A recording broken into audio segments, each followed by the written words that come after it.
Hola a todos, soy Mike. En esta serie de videos vamos a aprender jerga colombiana. Hi everybody, this is Mike. In this series of videos, we're gonna learn Colombian slang. First, I want to let you know that in the description of the video, you will find a menu in which you can skip parts of this video because this series of videos are basically explanations on Colombian slang, Colombian expressions, and how to use them. And in the first part of the video is basically the same for each video. I'm going to give an explanation, blah, blah, blah.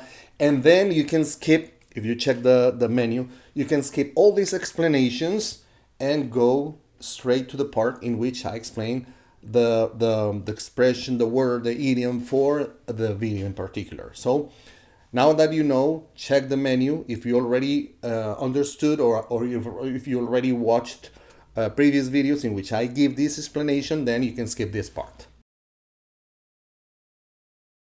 When it comes to Spanish, we can think about two big differences: the Spanish from Spain and the Spanish from Latin America. It's pretty much like thinking about differences between British and American English. It's basically the same. Pronunciation, some words, some idioms, but that's it. And in Latin America, you will find also differences because of the countries, the regions.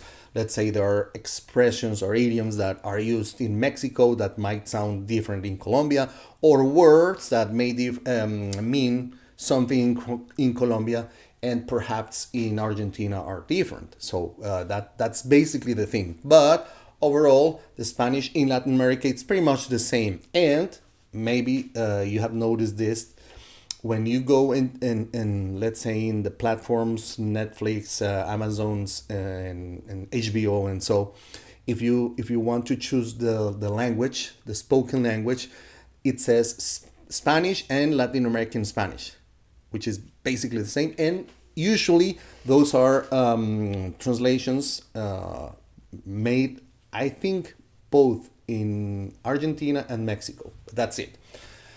So I'm from Colombia. I live in Colombia, and the things that I'm going to teach you are basically words, idioms, expressions, slang that is used here in Colombia.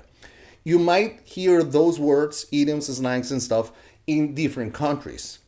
I'm not going to say all of them are exclusive for Colombia, but it's for sure that if you come here to Colombia, you're going to listen those words, expressions, and this is going to help you in order to understand what you're listening to, what you're hearing, and also if you want to sound more natural, you can also start learning how to use those.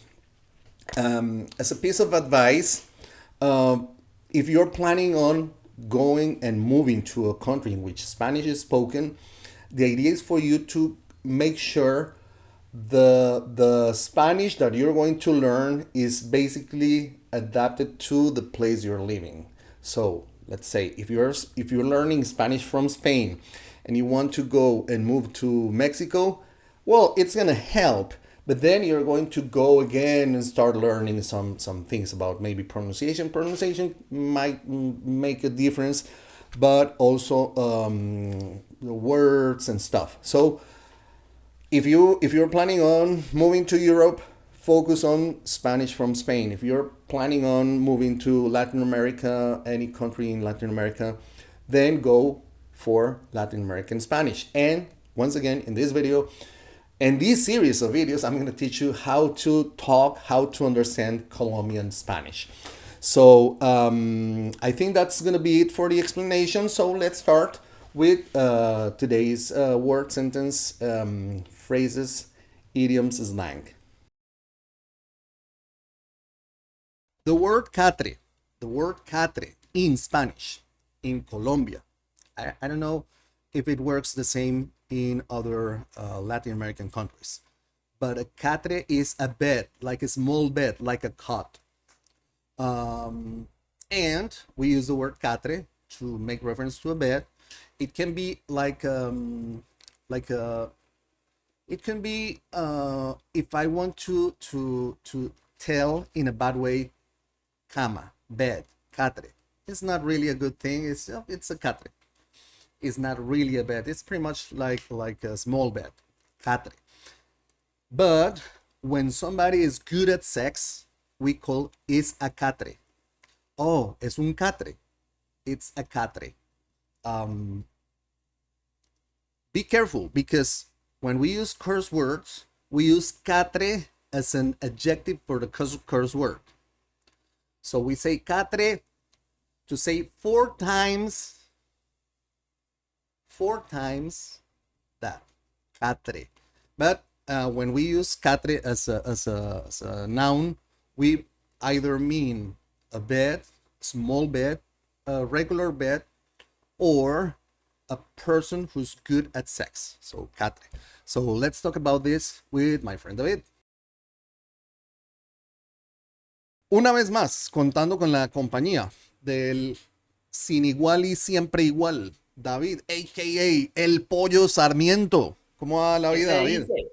¿Qué se ¿Qué se dice? dice? Todo bien, ¿Qué ha todo hecho bien. David? Sufrir. Sufrir. Sufrir con ustedes. Mira que me levanté como paila del Catre. Sí, ¿qué pasó con el Sí, Catre, hermano? sí, ¿Cuál es el como Catre, hombre? ¿Por qué no nos...? el Catre es lo dicho como cama, ¿Mm? ¿sí?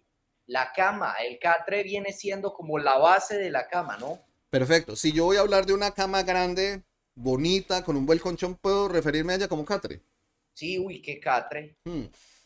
Mira que dentro de la experiencia personal, por la diferencia seguramente también generacional, siempre, la mayoría de veces que escuchaba la palabra catre, generalmente se referían a una cama más bien sencilla, no El tan Catrecito. ostentosa, una cama sencilla, de pronto no muy bien construida, un catre. Te puedes acostar en ese catre, entonces era cualquier Una arreglo de camita madera como para, viejita. sí, muy austero, nada ostentoso.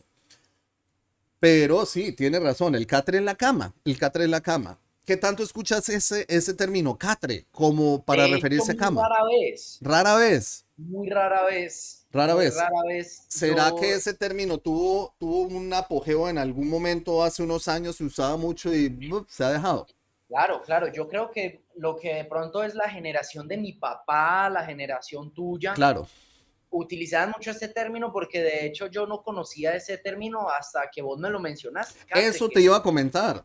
Cuando qué es eso? escuchaste la palabra catre, bueno, ¿qué es eso? Catre, que Catre es la cama, listo, que normalmente se utiliza para decir una camita vieja, una camita así más bien pequeñita. Y sabías que también a las personas que tienden a tener un desempeño sexual importante, que son, dicen, oh, mírate, es buena en la cama, esa persona, se les dice catres. Sí, Eso sí lo sabía, no. sí, Qué sí. curioso, ¿no? Porque hacer la conexión entre una y otra. Hay que tener en cuenta que también la palabra catre se utiliza como un prefijo para las vulgaridades. Cuando queremos decir cuatro veces, desde este catre, ta, ta, ta, ta. Sí, señor. Decimos doble, triple catre. Sí, sí, sí, Se señor. utiliza mucho para hablar de ese cuatro veces. Sí, el Catre este sí, o este Sí, triple, bendito. pues, Entonces, doble. sí, entonces para tener todo eso en cuenta y todas las posibles diferencias que haya y seguramente algunas que se nos escapan porque no estamos exentos a que por regionalismos hayan diferencias. David, como siempre, muchas gracias, manito, por compartir tiempo y Muchas compartir gracias por el lo que espacio. vos conoces y nada, esperamos verte pronto aquí de nuevo. Okay, I hope this has been helpful for you.